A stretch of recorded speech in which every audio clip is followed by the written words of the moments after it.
Hello दोस्तों, आइए online study YouTube channel में आपका स्वागत है। दोस्तों, आज की इस क्लास में हम यूपी डीएलएड फर्स्ट सेमेस्टर के कंप्यूटर विषय के 20 प्रश्नों को हल करेंगे, जिसमें 10 प्रश्न बहुविकल्पीय और 10 प्रश्न अति लघु उत्तरीय प्रश्न होंगे।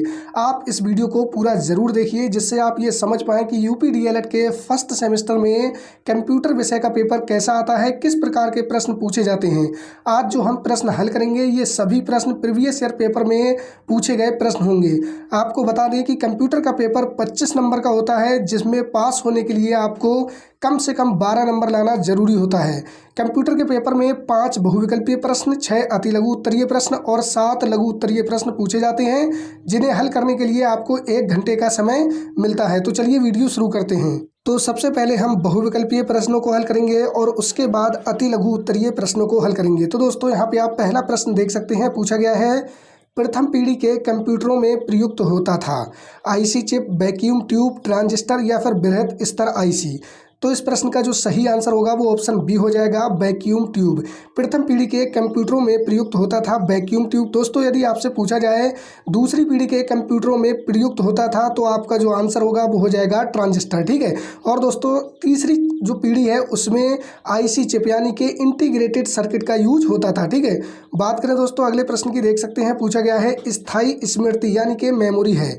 Option A RAM, ROM, bit या फिर बाइट। तो इस प्रश्न का जो सही आंसर होगा, स्थायी स्मृति होती है रोम। रोम की फुल फॉर्म होती है रीड ओनली मेमोरी। आपको याद रखना है, क्योंकि दोस्तों ये भी एग्जाम में पूछा जाता है। रैम की फुल फॉर्म होती है रैंडम एक्सेस मेमोरी।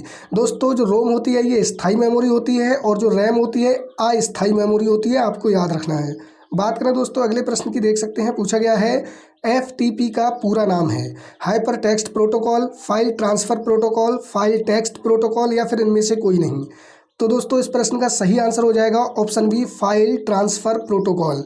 दोस्तों, आपको याद रखना है, इसका इस्तेमाल एक कंप्यूटर से दूसरे कंप्यूटर पर फाइलों को भेजने और प्राप्त करने के लिए किया जाता है। ठीक है। तो FTP का पूरा नाम हो जाएगा फाइल ट्रांसफर प्रोटोकॉल। अगला क्वेश्चन आप यहाँ पर देख सकते हैं। पूछा गया है, रोम का अर्थ है। तो दोस्तों, अभी आपको बताया था रोम यानी कि ये रीड ओनली मेमोरी। और दोस्तों, ये कैसी मेमोरी है? तो ये स्थायी मेमोरी है। ठीक है। तो इसका सही आंसर हो जाएगा option A, read only memory. बात करें दोस्तों अगले प्रश्न की, प्रश्न नंबर 5 देख सकते हैं। पूछा गया है, निम्नलिखित में से आउटपुट का माध्यम है स्कैनर, माउस, प्रिंटर या फिर कीबोर्ड। तो इस प्रश्न का जो सही आंसर होगा वो ऑप्शन सी हो जाएगा, प्रिंटर। ठीक है। प्रिंटर आउटपुट का माध्यम है, जबकि दोस्तों स्कैनर, माउस और कीबोर्ड ये क्या है? ये दोस्तों आपके हो जाएंगे इनपुट डिवाइस। ठीक है। आपसे ये काफी बार पूछा जा चुका है कि इनपुट डिवाइस और आउटपुट डिवाइस कौन कौन से हैं। बात करें अगले प्रश्न की, देख सकते हैं। पूछा गया है प्रश्न नंबर 6 में, हार्डवेयर शब्द का अर्थ है कंप्यूटर के अनुदेशों से, भौतिक पुर्जों से, वेब सिस्टम से या फिर ऑपरेटिंग से। तो इसका सही आंसर होगा इस प्रश्न का वो ऑप्शन बी हो जाएगा, भौतिक पुर्जों से। ठीक है। हार्डवेयर शब्द का अर्थ होता है कंप्यूटर के भौतिक पुर्जों से, जिन्हें हम छूकर महसूस कर सकते हैं। तो देख सकते हैं ऑप्शन बी आपका सही आंसर हो जाएगा। अगला प्रश्न आप यहाँ पर देख सकते हैं। पूछा गया है, कुंजी पटल का दूसरा नाम है। ऑप्शन ए आपके पास है कीबॉक्स, ऑप्शन बी है कीलैन, ऑप्शन सी है कीबोर्ड या फिर ऑप्शन डी मॉनिटर। तो इस प्रश्न का सही आंसर हो जाएगा कुंजी पटल यानी कि कीबोर्ड। ठीक है। कीबोर्ड को ही कुंजी पटल कहा जाता है। और दोस्तों, आपको याद रखना है, कुंजी पटल यानी कि कीबोर्ड से संबंधित एक क्वेश्चन बार बार पूछा जाता है कि कीबोर्ड में फंक्शन कीज की संख्या कितनी होती है। तो दोस्तों, आपको याद रखना है, जो कीबोर्ड होता है उसमें फंक्शन कीज की संख्या 12 होती है। और दोस्तों, इन्हें F कीज के नाम से भी जाना जाता है, क्योंकि दोस्तों F कीज यानी कि फंक्शन की F1 से लेकर F12 तक होती हैं। ठीक है। तो आपको याद रखना है, ये क्वेश्चन बार बार पूछा गया है कि फंक्शन कीज की संख्या कितनी होती है, तो होती है 12। आपको याद रखना है। बात करें अगले प्रश्न की, देख सकते हैं। पूछा गया है, साइंटिफिक मोड किस एप्लीकेशन का भाग है? Option A notepad, calculator, MS paint या फिर कोई नहीं। तो इस प्रश्न का सही आंसर हो जाएगा ऑप्शन बी, कैलकुलेटर। जैसा कि दोस्तों आपने मोबाइल में देखा होगा, जब आप साइंटिफिक मोड में कैलकुलेटर चलाते हैं तो उसमें ज़्यादा ऑप्शन आपको मिलते हैं। ठीक है। तो साइंटिफिक मोड किस एप्लीकेशन का भाग है? तो इसका सही आंसर हो जाएगा कैलकुलेटर। ठीक है। बात करें अगले प्रश्न की, देख सकते हैं। पूछा गया है, वर्तमान में कंप्यूटर में कौन सी नंबर प्रणाली प्रयुक्त की जाती है? ऑप्शन ए है दशमलव प्रणाली, बी है ऑक्टल प्रणाली, सी है बाइनरी प्रणाली या फिर ऑप्शन डी है हेक्साडेसिमल प्रणाली। तो जैसे कि दोस्तों आपको पता ही होगा, वर्तमान में कंप्यूटर में बाइनरी प्रणाली का यूज किया जाता है। और दोस्तों, इसमें केवल 2 अंक होते हैं। कौन कौन से? 0 और 1। ठीक है। ये होती है आपके बाइनरी प्रणाली। ठीक है। तो इसका सही आंसर ऑप्शन सी हो जाएगा, वर्तमान में कंप्यूटर में बाइनरी प्रणाली का यूज किया जाता है। बात करें अगले प्रश्न की, प्रश्न नंबर 10 देख सकते हैं, पूछा गया है कंप्यूटर का मस्तिष्क कहलाता है मॉनिटर, सीपीयू, प्रिंटर या फिर सीयू। दोस्तों आपको पता होना चाहिए कंप्यूटर का मस्तिष्क यानी कि ब्रेन कहलाता है सीपीयू। सीपीयू की फुल फॉर्म होती है सेंट्रल प्रोसेसिंग यूनिट। ठीक है, आपको याद रखना है मॉनिटर आपका हो जाएगा आउटपुट डिवाइस, और जबकि प्रिंटर है ये भी आपका क्या हो जाएगा, आउटपुट डिवाइस हो जाएगा। ठीक है, और सीयू की फुल फॉर्म होती है कंट्रोल यूनिट, और दोस्तों ये कंट्रोल यूनिट जो होता है ये कंप्यूटर के कार्यों को नियंत्रित करता है। ठीक है, तो इस प्रश्न का जो सही आंसर होगा वो ऑप्शन बी हो जाएगा। कंप्यूटर का मस्तिष्क कहलाता है सीपीयू यानी कि सेंट्रल प्रोसेसिंग यूनिट। बात करें दोस्तों अगले प्रश्न की, तो दोस्तों यहाँ पे आप देख सकते हैं अति लघु उत्तरीय प्रश्न, जिसमें पहला प्रश्न पूछा गया है एनिमेशन क्या है। तो आंसर हो जाएगा एनिमेशन एक प्रकार की प्रक्रिया है जिसके अंतर्गत डिजाइनिंग, ड्राइंग, लेआउट बनाना तथा फोटोग्राफिक्स के लिए उपयोग किया जाता है।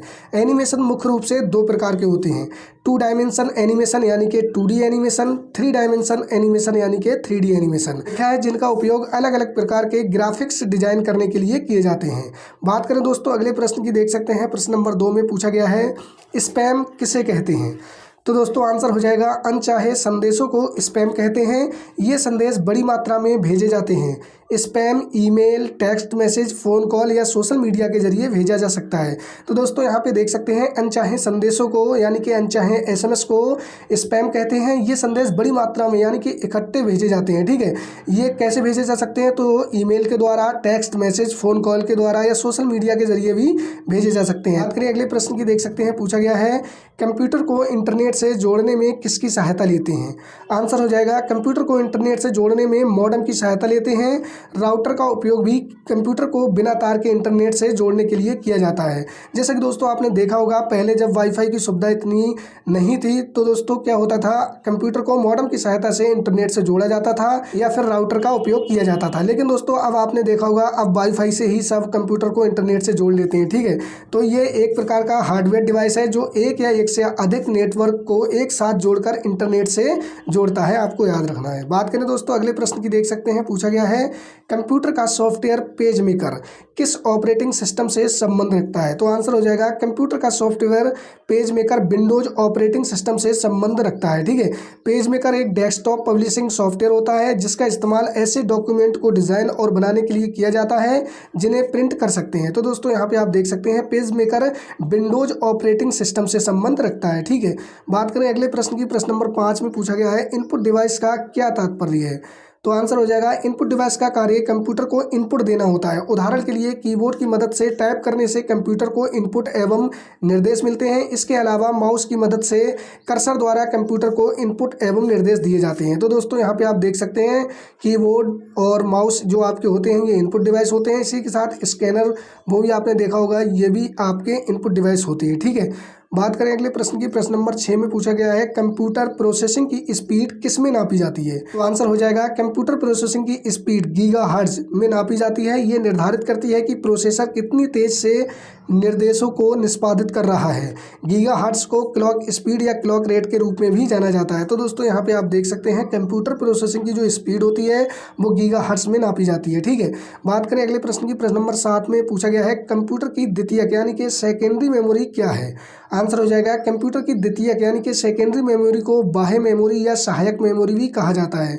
द्वितीय मेमोरी सीपीयू द्वारा सीधे एक्सेस नहीं की जा सकती है। इसमें स्टोर डाटा को पहले रैम में कॉपी किया जाता है फिर सीपीयू में स्थानांतरित किया जाता है। उदाहरण आप यहाँ पर देख सकते हैं hard disk, floppy disk, magnetic tape आदि, ये आपके क्या हो जाएंगे, ये आपके हो जाएंगे सभी सेकेंडरी मेमोरी यानी कि द्वितीयक मेमोरी के उदाहरण। ठीक है, बात करें अगले प्रश्न की, प्रश्न नंबर 8 में आप देख सकते हैं पूछा गया है रोम का पूरा नाम लिखिए। तो रोम का पूरा नाम अभी आपको हमने बताया था, रोम का पूरा नाम होता है रीड ओनली मेमोरी।